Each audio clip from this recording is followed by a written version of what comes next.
Beleza, pessoal? Estou de volta a mais um vídeo aqui. Alexandre Mendes, amigo policial. O que você precisa vencer? Essa é uma importante pergunta e que pode fazer você, eu ou qualquer pessoa viajar por uma análise. E nós precisamos nos analisar constantemente, né? O apóstolo Paulo, antes de iniciar ali os preparativos para ensinar a celebração da Santa Ceia, ele disse: examine-se, pois, o homem a si mesmo. Então, eu gostaria de refletir com você sobre o texto de 2 Pedro 2, versículo 19. E diz assim o texto: prometendo-lhes liberdade, quando eles mesmos são escravos da corrupção, porque de quem um homem é vencido, do mesmo é feito escravo. Quantas pessoas estão vivendo uma vida de escravidão, né? São escravos da bebida, escravos do sexo, escravos do adultério, escravos da prostituição, escravos do dinheiro, escravos do orgulho, escravos da vida fácil, escravos da preguiça. Então, esse versículo ele aparece como algo bastante revelador. Você é escravo de alguém, ou de quem, ou daquilo que domina você. Olha só o que a Bíblia fala. Porque na segunda parte do versículo, né?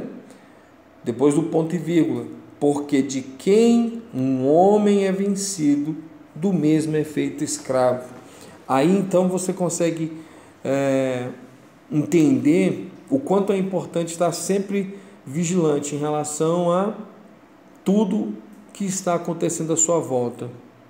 Se você é escravo de algo, ou se você foi vencido por algo, você é escravo desse algo. Eu me torno escravo daquilo que me vence. Já viu quando as pessoas dizem, né? Eu não consigo vencer tal costume, tal situação, tal coisa. Eu sempre falo que tem pessoas que não precisam ir para a igreja, tem pessoas que não precisam de Cristo, tem pessoas que não precisam de Deus para deixar de beber, para ter uma vida honesta, para ser correto com seus negócios, cumpridor das suas obrigações. Mas existem pessoas que precisam exatamente de Deus para poderem vencer situações.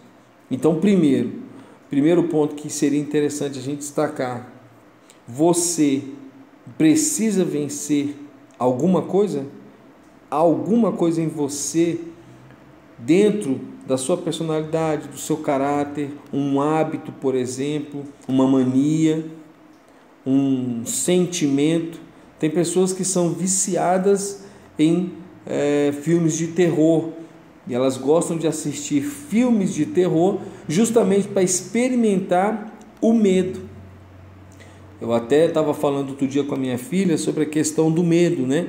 Quando em 1 João 4,18, a Bíblia fala que no amor não há medo. Então, no amor do Senhor Deus Todo-Poderoso, nós não sentimos medo, e o medo ele tem um fruto, ele produz algo. O que o medo produz, Alexandre? O medo produz tormento. E aí a Bíblia fala em 1 João 4,18 que aquele que teme não é aperfeiçoado em amor. Então, primeiro, Deus nos aperfeiçoa em amor. Segundo, se sentimos medo, não somos aperfeiçoados. E aqui nesse versículo que nós estamos analisando, estamos vendo, você está vendo aí na sua tela, quando ele diz do que um homem é vencido, do mesmo é feito escravo, o apóstolo Pedro, se você for lá nesse texto, nos versículos que antecedem o versículo 19, você vai ver que Pedro está falando dos mestres, dos falsos mestres. Pedro está dando uma terrível e dura palavra contra aqueles que se diziam mestres, que estavam ensinando na igreja, que estavam ensinando para as pessoas. E aí ele, em um determinado momento do texto, ele fala: olha, eles ensinam vocês, eles cobram isso de vocês, mas eles mesmos são dominados. Eles estão dominados ou eles estão presos. Então, o apóstolo Pedro, ele está fazendo aqui conosco o quê? Ele está fazendo aqui conosco um exercício de autorreflexão.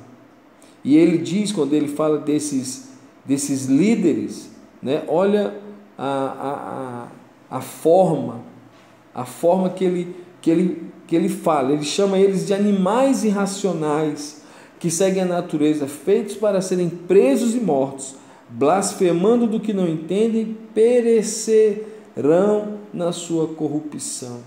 Então o apóstolo Pedro, nos versículos que antecedem a esse texto, ele dá alguns exemplos. Ele fala de Ló, que tinha uma vida santa, e que aquela vida que Ló tinha era uma vida que era perturbada pela vida dissoluta das pessoas que moravam em Sodoma e Gomorra.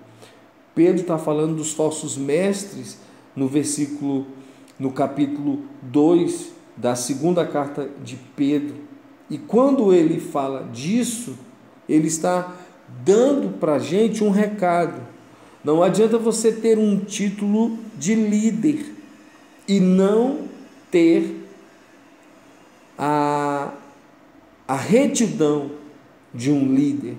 Olha o que ele fala no versículo 14: tendo os olhos cheios de adultério e não cessando de pecar, engodando as suas almas inconstantes, tendo o coração se exercitado na avareza, filhos da maldição, os quais, deixando o caminho direito, erraram seguindo o caminho. E aí ele vai falar de quem? De Balaão, filho de Beor, que amou o prêmio da injustiça. Então ele está falando de líderes que muitas vezes mentem e continuam mentindo e continuam fazendo coisas que não são agradáveis a Deus. Mas mesmo para mim, para você que não somos líderes de uma religião ou grandes líderes de pessoas, de multidão de pessoas, mas que somos pessoas comuns, essa pergunta você e eu precisamos responder. O que eu preciso vencer? O que você precisa vencer? Qual mal você precisa vencer? Qual mania, qual pecado, qual dificuldade você precisa vencer? Porque se você não vencer, você vai se tornar escravo dessa coisa que te domina, seja ela o que for, seja uma mania, um desejo, uma paixão, um pensamento, seja o que for. Precisamos vencer essas coisas que tentam se aproximar, tentam nos prender e tentam nos deixar afastados de uma plenitude de vida com Deus. Pessoal, aqui é Alexandre Mendes, amigo policial, conversando com você sobre isso. Deixe aí nos comentários a sua opinião, o que você precisa vencer. Não precisa ser tão explícito, mas você pode compartilhar suas experiências aí nos comentários, ok? Se você quiser ajudar o canal, continua lendo aí a descrição do vídeo. Na descrição do vídeo também tem um link do grupo no WhatsApp. E a gente se vê num próximo vídeo, sempre pensando o que você precisa vencer, o que eu preciso vencer. Valeu, pessoal!